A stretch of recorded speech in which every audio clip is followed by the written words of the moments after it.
Welcome back to the ultra running community. On this channel we cover the latest news, tips and stories from around the ultra running world. And wow, there's a lot going on right now. From Kilian Jornet's next crazy project to what happened at the Dragon's Back race. And there's some massive UTMB news. Let's get into it. First up, the GOAT himself, Kilian Jornet. Kilian's just announced a project that's borderline impossible. He's planning to take on every 14,000 foot peak in the US. But there's a twist. Every day he's going to ride a Tour de France size stage and run a marathon. It's part mountaineering, part cycling and part ultra running. Only Kilian could dream up this, and maybe only Kilian could put it off. And speaking of brutal races, the Dragon's Back race finished yesterday in Cardiff Castle.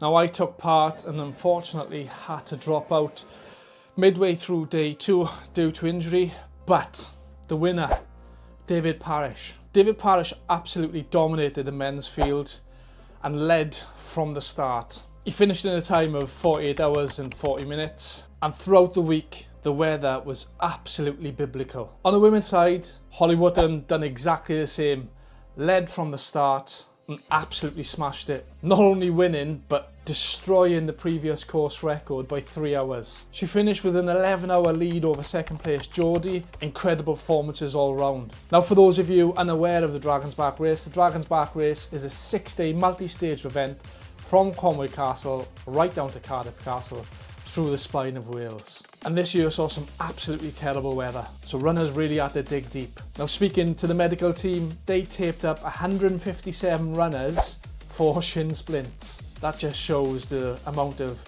determination that these runners took to get to that finish line in Cardiff. Moving on, Spain is also getting its first backyard ultra. If you're not familiar with the style, it's a 4.167 mile lap, or yard as it's called, and Spain are introducing their first one in Ronda. It's going to be coming in November, and runners will have to cover that 6.7 kilometers or 4.167 miles on the hour until the last man is standing. There's no set finish line, just pure and mental and physical endurance. But in Ronda, they're adding a twist. Every hour, the time limit decreases 1 minute. Now, it's going to be exciting to see this format because a lot of the big players in the backyard ultra game tend to come in around between 45 and 55 minutes. So to see that time reduce is going to bring a very exciting format, and I'm looking forward to it. Meanwhile, in Spain, 1,800 runners lined up for the Canfranc. Now, the Canfranc takes place in the Pyrenees, and it's one of the toughest races out there, let's be frank. We're talking over 10,000 meters climbing within the 100k event. That's like stacking Everest on top of Snowdon and then some. Brutal, but it's also the perfect warm-up for the World Mountain and Trail Championships. Now in the US, there's been an inspiring story making the headlines. A 66-year-old ultra runner called Les Jones. He's been competing in 100-mile races for 20 years. But during a routine checkup, he was diagnosed with an enlarged aorta and an aneurysm. But with medical support, Les is still running ultramarathons. He even attempted the Cocodona 250 this year. If that's not proof that resilience and smart health management go hand in hand,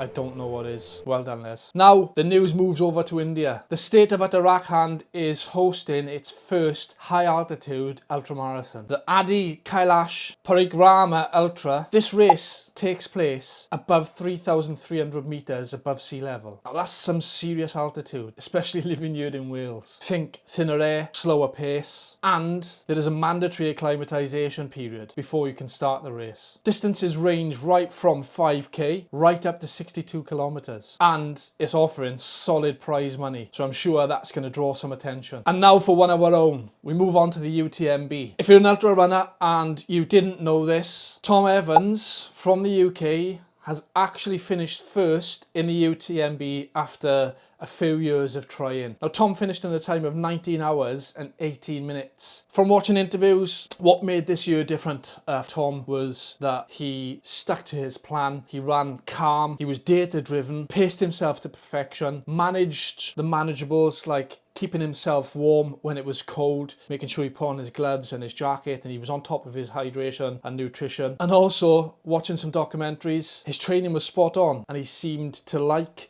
training with a weighted vest up a vertical kilometre, and also making use of the treadmill on full incline with the ski erg. Now it's good to see Tom back on top, and I'm sure this will feel like a little bit of redemption for him. Moving on to the women's side, New Zealand's Ruth Croft made history, becoming the first woman ever to win the OCC and now the full UTMB. So that's the latest news from the world of ultra running. Some epic challenges, inspiring comebacks, and new races popping up everywhere. Which of these stories fired you up the most? Drop your thoughts in the comments, and don't forget to subscribe to the ultra running community for more news, tips and tech reviews. Till next time, keep moving forward.